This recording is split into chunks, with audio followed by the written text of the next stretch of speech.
तुम्हारा मोबाइल लाना है यहाँ पे? अल्लाह तो दो, टच मत करना, फेंक दूंगा मैं बाहर।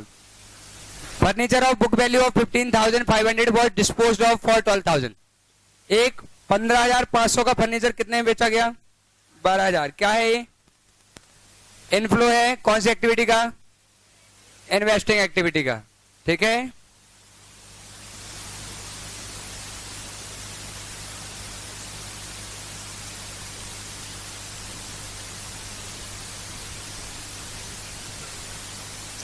बातें नहीं करनी प्लीज, टाइम वेस्ट मत किया करो बात करते करते। तो हम तीन एक्टिविटी को का ढांचा बना लेते हैं। पहले ऑपरेटिंग हो गया ये, ठीक है, इन्वेस्टिंग एक्टिविटी और फाइनेंसिंग एक्टिविटी। ओके, और हम कौन सा मेथड डिस्कस कर रहे हैं? डायरेक्ट। डायरेक्ट में ऐसा होता है कि पैसा जहां से आए वो प्लस, पैसा जहां जाए वो माइनस। ओके, तो पहला पॉइंट लिखा है कि 15,500 रुपए का एक फर्नीचर था जिसे 12,000 में बेचा गया। कौन सी एक्टिविटी में आएगा ये? इनफ्लो या आउटफ्लो? तो यहां लिखेंगे हम सेल प्रोसीड ऑफ फर्नीचर। कितने रुपए आए? 12,000। इसका इफेक्ट कहीं और जाएगा? लॉस हुआ है उसका इफेक्ट कहीं जाएगा? नहीं जाएगा, कुछ नहीं होगा। ये डायरेक्ट मेथड है। जिनको कुछ याद आ रहा है या जिनका लेक्चर कल का मिस है, वो इनडायरेक्ट मेथड में हम लॉस वगैरह को रिवर्स करते हैं। ये डायरेक्ट मेथड है, यहां कुछ नहीं होने वाला ऐसा। Okay, machinery costing 3,10,000 was purchased and ₹20,000 were spent on it's erection. 3,10,000 की मशीन खरीदी और 20,000 रुपए उसके इंस्टॉलेशन में खर्च हो गए। क्या करें इसका? इन्वेस्टिंग एक्टिविटी में आउटफ्लो कितना? 3,30,000। ठीक है, acquisition of machinery, machinery acquire की गई कितने रुपए में? 3,30,000। Fully paid 8% preference share of face value of 10 lakh were redeemed at premium of 3%। 10 lakh रुपए की फेस वैल्यू वाले प्रेफरेंसर को रिडीम किया गया 3% के प्रीमियम पर। तो कितने रुपए दिए गए रीपेमेंट पर? 10,30,000। कुशाग्र मिल गया? क्वेश्चन हो भी गया? तो देखो यहां पे क्या लिखा है? Redemption of preference share. 10 lakh रुपए थे, 3% के प्रीमियम पर रिडेम्पशन हुआ, तो कितने? 10,30,000 रुपए का आउटफ्लो हो गया। आउटफ्लो पे ब्रैकेट बनाते जाना, भूल जाते हैं बाद में। ठीक है, फिर आगे लिखा है कि in this connection 60,000 equity share of 10 each were issued at a premium of 2 पर शेयर। 60,000 शेयर इशू किए गए, एक शेयर कितने पर? 12। ये हो गया proceed of fresh issue of equity share. कितना? 7,20,000 रुपए इसमें। ठीक है, okay. The entire money being received with application. Dividend was paid as follows. Preference share पे दिया गया 40,000 का, तो कहां पे आएगा? कौन सी एक्टिविटी में? फाइनेंसिंग में आएगा। डिविडेंड पेड, प्रेफरेंस शेयर पर कितना दिया गया? 40,000। और इक्विटी शेयर पे कितना दिया गया? वो दिया गया 9-10 के लिए। और अपना ईयर कौन सा चल रहा है? 9-10 ही चल रहा है। ना भी चल रहा होता तो भी माइनस होता, क्योंकि हमें कैश फ्लो से मतलब है किस ईयर का कैश, किस ईयर के लिए कैश फ्लो हो रहा है, इस बात से कोई फर्क नहीं पड़ता हमें, है ना। हमें कैश फ्लो देखना है, कैश अकाउंट जैसा है। फिर लगा total sales were 32 lakh, out of which cash sales were 11,50,000। तो ऑपरेटिंग एक्टिविटी में इनफ्लो किस किस चीजों से होता है एक बार बताना? Cash sales, collection from debtor, ठीक है, और कोई अदर इनकम आ जाए तो। और आउटफ्लो कहां कहां होता है ऑपरेटिंग में? Cash purchase, payment to creditor, और जो भी ऑपरेटिंग या एडमिनिस्ट्रेशन एक्सपेंस जो होते हैं वो पे करें। तो यहां लिखा हुआ है कि टोटल सेल है 32 लाख की, जिसमें से कैश सेल है 11,50,000। ठीक है, तो 11,50,000 तो कैश सेल से आ गया पैसा। ठीक है, तो बाकी उधार सेल हुई होगी। डेटर का अकाउंट बना लें। डेटर की इंफॉर्मेशन नीचे दी गई है। ओपनिंग डेटर कितने के थे? 1.5 लाख के। क्लोजिंग डेटर कितने के हैं? 1,47,000 के। क्रेडिट सेल कितनी है? कैसे आया होगा? 32 लाख माइनस 11,50,000, तो कितना आ रहा है? 20,50,000। क्वेश्चन में कोई बैड डेट या डिस्काउंट जैसी कोई इन्फॉर्मेशन है क्या? नहीं है, तो ये आ गया कलेक्शन 20,53,000। ये आ रहा है क्या? ठीक है, तो कलेक्शन फ्रॉम डेटर आ गया वर्किंग नोट नंबर 1। ठीक है, 20,53,000 का कलेक्शन। किसी का ये डाउट था कि सर नीचे इन्फॉर्मेशन दी गई, तो नीचे इन्फॉर्मेशन दी गई तो उससे अकाउंट बनाएंगे हम। ठीक है, हाँ बोले।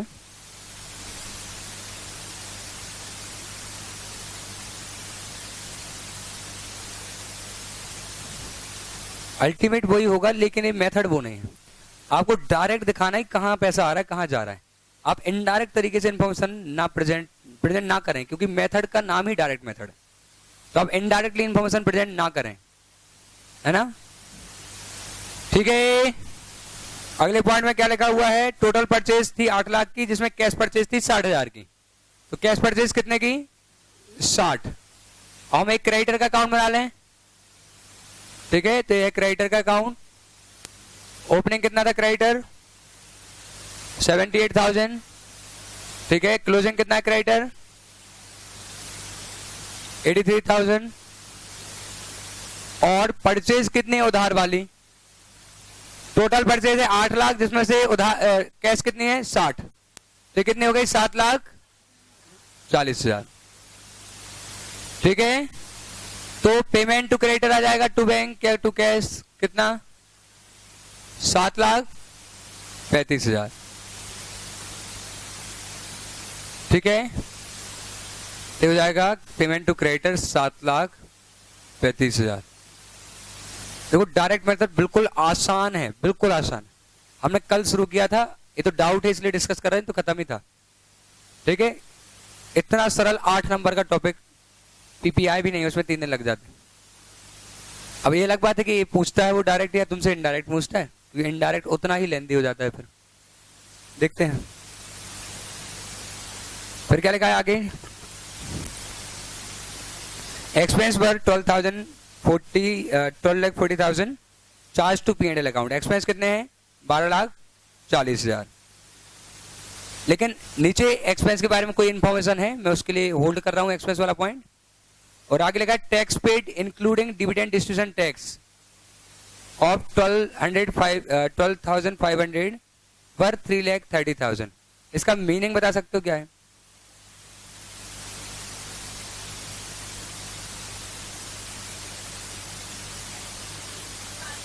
टोटल टैक्स कितना है?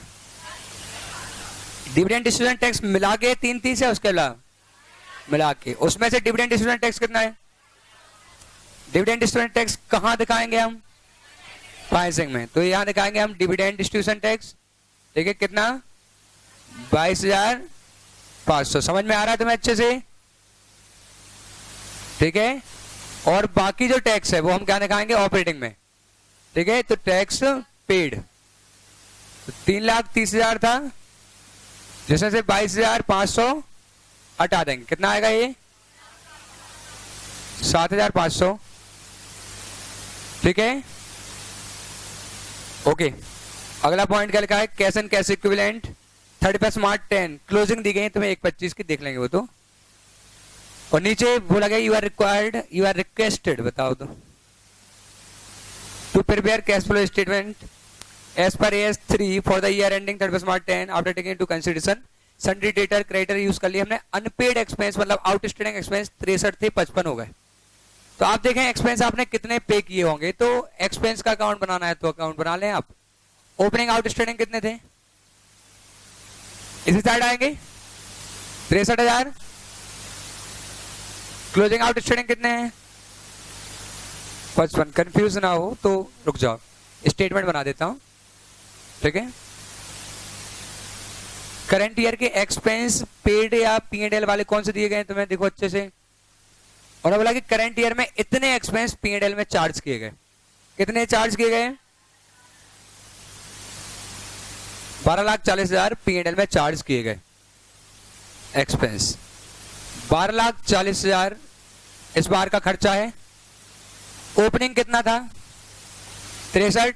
तो हमने ओपनिंग चुकाया होगा या नहीं चुकाया होगा? इस बार हमने करंट ईयर का चुकाया होगा, ओपनिंग चुकाया होगा, लेकिन हमने ओपनिंग चुका दिया। करंट ईयर का 12,40 चुकाना था, लेकिन हम 55,000 नहीं चुका पाए। तो हमने एक्सपेंस जो पे किया वो इतना है, 12,48,48।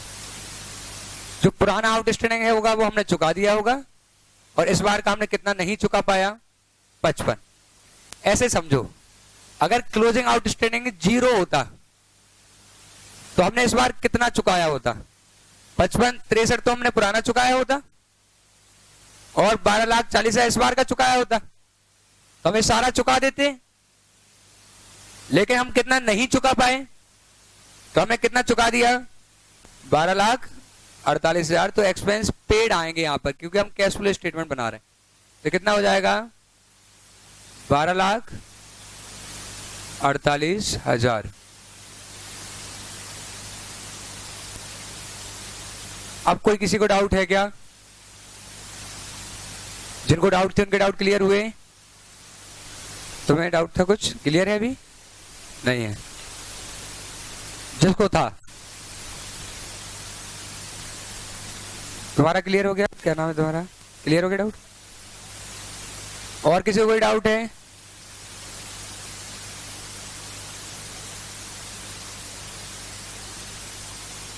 जो नहीं किया कल चेक करा देना होमवर्क। पेनल्टी तो लगनी ही है, दोबारा नहीं करके आओगे तो मल्टीप्लाई होगी पेनल्टी। कंपाउंडिंग इंटरेस्ट समझते हो? नहीं समझते तो पहले किसी से समझ लेना, ठीक है। इलस्ट्रेशन 9 में किसी को कोई डाउट हो तो बिल्कुल बताएं, कोई टाइम वेस्ट नहीं हो रहा है, डिस्कस करना है हमें। अगर डाउट है तो है क्या किसी को कोई डाउट? पक्का? साफ कर दें इसको? क्या बात कर रहे हो यार, इतने सालों की मेहनत खराब हुई। आंसर मैच आंसर से नहीं हो रहा है, या तुम्हारा अपने आप में नहीं हो रहा है? ओपनिंग दिया नहीं तो मैच कर नहीं पा रहे हैं। हाँ तो आंसर बता। नेट कैश जो आ रहा है वो आ रहा है 52,000। तुम्हारा गलत हो सकता है यार, तुम इतने पढ़े लिखे इंसान। ठीक है, तो net cash flow from all activity, तो इंस्टीट्यूट को पता था कि तुम लोग ना ओपनिंग क्लोजिंग लिख के बैलेंस फिगर में लिखाते हो 52,000। आंसर कुछ भी निकला हो तुम्हारा ये मैच कर जाता है। मैंने भी ऐसा किया था। तो और सबसे खतरनाक होते हैं ऐसे क्वेश्चन जिनमें हमें पता है कि आंसर इतना आना चाहिए और नहीं आ रहा है। जिनमें ना पता हो कम से कम उसको हम छोड़ तो देते हैं। इसको हम छोड़ नहीं सकते क्योंकि हमें पता है कि इसका आंसर लाना है हमें। हाँ चलो ठीक है, साफ कर दें इसको।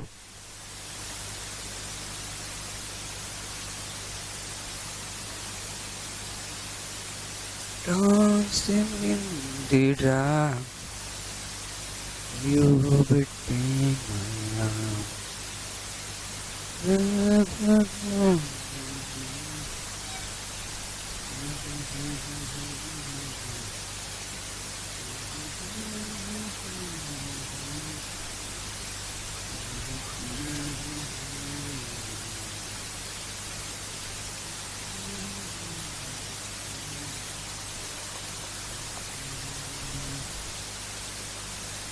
ठीक है, अब सुने प्लीज।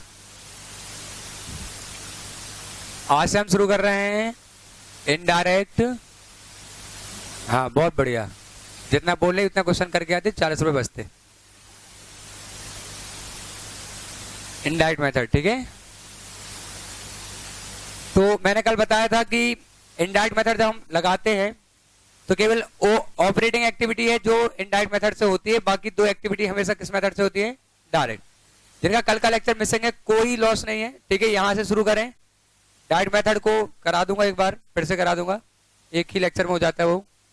इनडायरेक्ट मेथड को ध्यान से समझें और ये लिखना बंद करें। पहले क्या चल रहा है, कॉपी बंद करो, कोई जरूरत नहीं है तुम्हारी कॉपी की, कुछ दिमाग पे भी लिख लो, कभी कहीं बता पाओ, नहीं तो उसी टाइम कॉपी ना मिली तो हो गया तुम्हारा काम। बंद कर दो, समझ लो। मोबाइल तो बंद करिए तो भाई साहब, तुम मूवी ट्रांसफर कर रहे हो, इम्पॉसिबल तो नहीं है वो। ठीक है, सुन लो प्लीज, सुनो। इनडायरेक्ट मेथड में कितनी एक्टिविटीज होती हैं टोटल कैश फ्लो में? ऑपरेटिंग, इन्वेस्टिंग और फाइनेंसिंग। जो इन्वेस्टिंग और फाइनेंसिंग होती है उनमें ज्यादा ट्रांजैक्शन इन्वॉल्व नहीं होते, थोड़े मोड़े ट्रांजैक्शन। जैसे फाइनेंसिंग में क्या, साल में तुम 5-10 बार तो शेयर इशू कर नहीं दोगे, है ना, या 5-10 बार तो प्रेफरेंस का रिडेम्पशन नहीं हो जाएगा।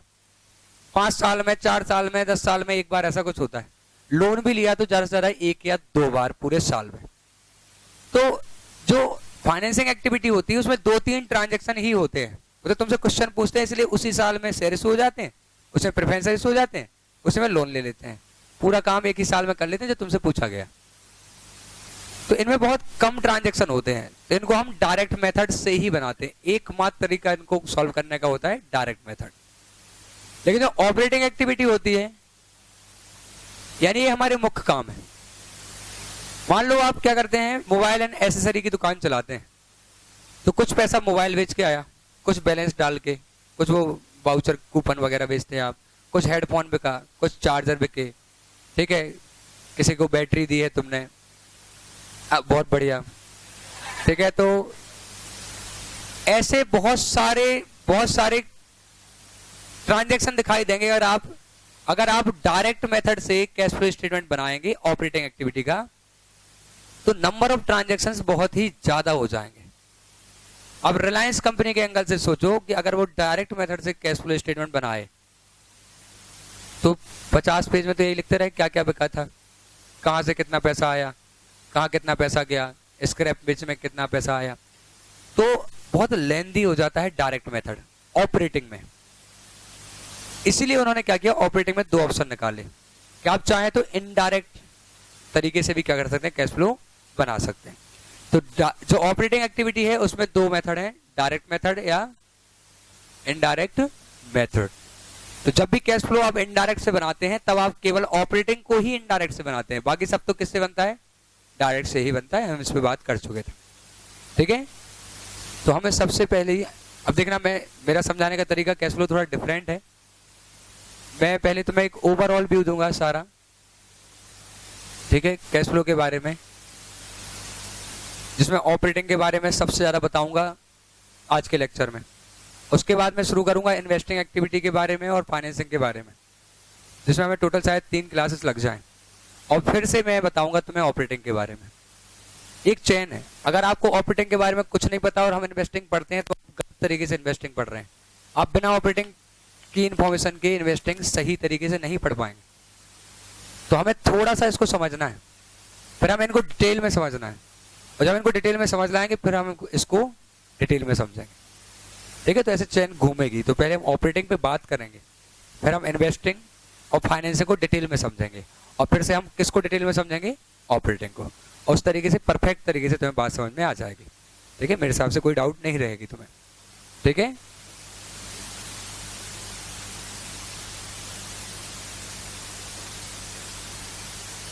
लिखना कुछ नहीं है ना, देखें।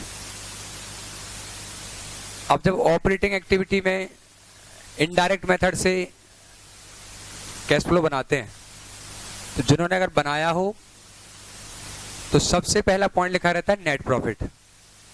क्या लिखा रहता है, नेट प्रॉफिट। फिर उसमें कुछ तो भी एडजस्टमेंट करते हैं हम और हमारा कैश फ्लो निकलता है, ठीक है। तो नेट प्रॉफिट क्यों लिखा रहता है उसके एंगल से हम समझ लेते हैं। तो यहाँ देखिए, हम एक ट्रेडिंग अकाउंट बनाते हैं, ठीक है, ट्रेडिंग एंड P&L अकाउंट बनाते हैं। भूल जाए हम कैश फ्लो पढ़ रहे हैं, हम ट्रेडिंग एंड P&L अकाउंट पढ़ रहे हैं, ठीक है? ओके, किसी किसी का तो पहली बार ये भी पढ़ा जा रहा है, एंजॉय कर रहा है कि चलो ये अच्छा नॉलेज मिल गया, मैं तो सोच के आया था। तो ओपनिंग स्टॉक आ जाता है इसमें, और बताओ कुछ पता है इस बारे में? परचेज आ जाता है, कुछ डायरेक्ट एक्सपेंस आ जाते हैं यहाँ पे, सेल्स आ जाता है यहाँ पर, क्लोजिंग स्टॉक आ जाता है, और फिर बैलेंस फिगर में क्या आ जाता है? जीपी आ जाता है। जीपी बैलेंस फिगर, तो बैलेंसिंग तो बीपी हो ना, ठीक है। फिर यहाँ पे जीपी आ जाएगा, यहाँ कुछ इनकम आएंगी और यहाँ पे कुछ एक्सपेंसेस आएंगे, ठीक है? बताएं कौन कौन सी इनकम आती है जीपी के बाद इसमें P&L में, और प्लीज इन्वॉल्व होना है। तुम जितने अच्छे पॉइंट बताओगे उतना डिटेल में बढ़िया तरीके से डिस्कशन हो जाएगा, ठीक है? एक में बस, ठीक है? Discount received, bad debt recovered, interest on investment, सब काम का है, तुम तो बोलते जाओ, है ना? और डिविडेंड आता है या नहीं आता? आता है या नहीं आता? नहीं आता। ये है CIPCC के अकाउंट के छात्र। तुम्हें कभी कभी ऐसा नहीं लगता कि तुम अपना दीवार में सर मार लो ऐसे? कभी ऐसा लगता तो होगा कभी? डिविडेंड आता है या नहीं आता है? मैं स्टेटमेंट बोल रहा हूं कि आता है, मैं इस पर डिस्कशन नहीं कर रहा। डिविडेंड इनकम यहां आ जाती है, ठीक है? इंटरेस्ट इनकम यहां आ जाती है। Profit on sale of fix asset यहां आ जाता है। मिसलेनियस करके खत्म ही कर दी, ETC लगा दे पीछे, छोड़ो, ठीक है? हो गया, मुझे नहीं लिखना। अब यहां बताओ तुम, यहां सैलरी, रेंट, एडमिन मतलब ऑफिस के एक्सपेंस, बोलो बोलो बोलो, डेप्रिसिएशन, बैड डेट तुम्हें ज्यादा प्यारा है, और loss on sale of fix asset, discount allowed, commission, interest